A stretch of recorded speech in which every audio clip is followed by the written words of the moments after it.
Okay, this is a response to ex-Clumsy Diana.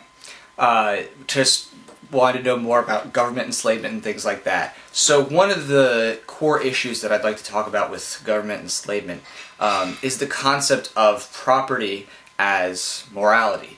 And that's a really big issue when it comes to being a slave, because property has to be well defined and fleshed out in order to understand what enslavement is.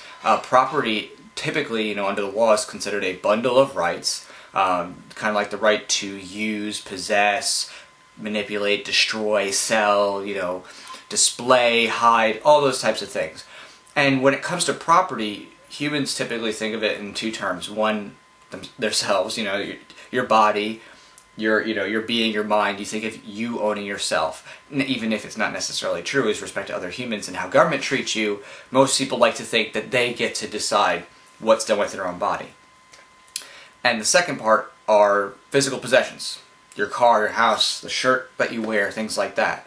And there are a lot of ways to define those basic elements of property from a voluntarist perspective that I think people would, kind of appreciate. It's a little bit Lockean, but the concept of private property is the idea that you combine your resource with labor, and by resource it's unowned resource or resource given to you that was owned properly by somebody else, and you trade that to create that possession, that bundle of rights interests.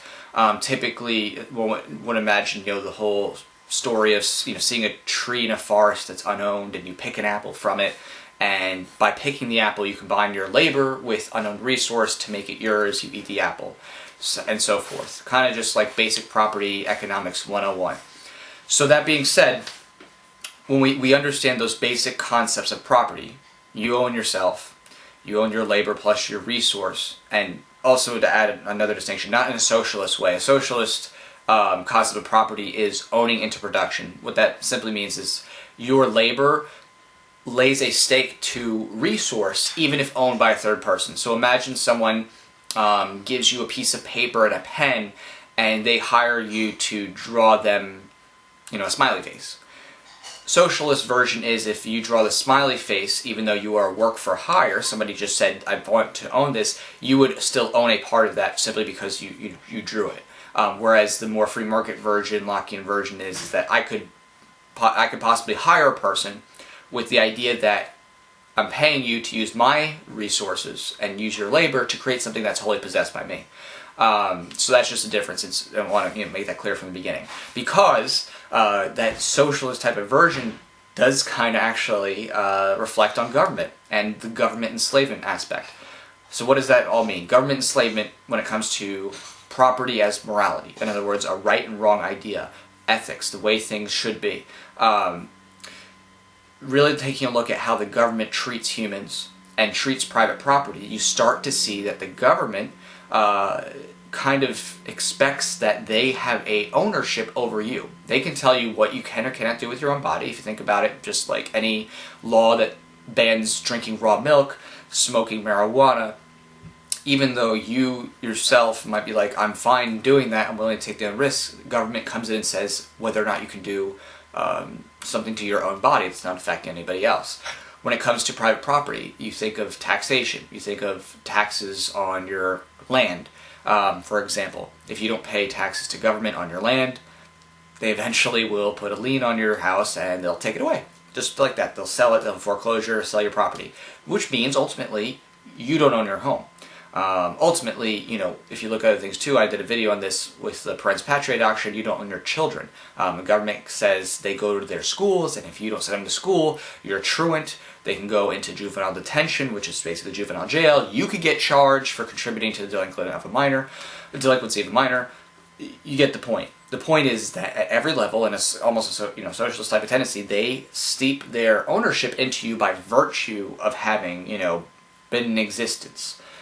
Kind of like the whole, if you ever heard of this analogy, someone comes to mow your lawn in the middle of the night, you didn't ask for it, and they say, oh, you owe me something. The same principle, mentality goes on with the government. You're born into this place, and the government exists, and then simply because they say, oh, we had soldiers or we had roads that we had built, therefore you owe us your life, you owe us everything. And that's what's, how slavery kind of begins, is a group of people sets their rules and regulations and then says to all the future generations, much like a plantation, oh, because of the benefits we bestowed to you, we own you. It's like, a baby born on a plantation when they say, well, we, gave you the food and nourishment for your childhood to live, and now you have to work for us.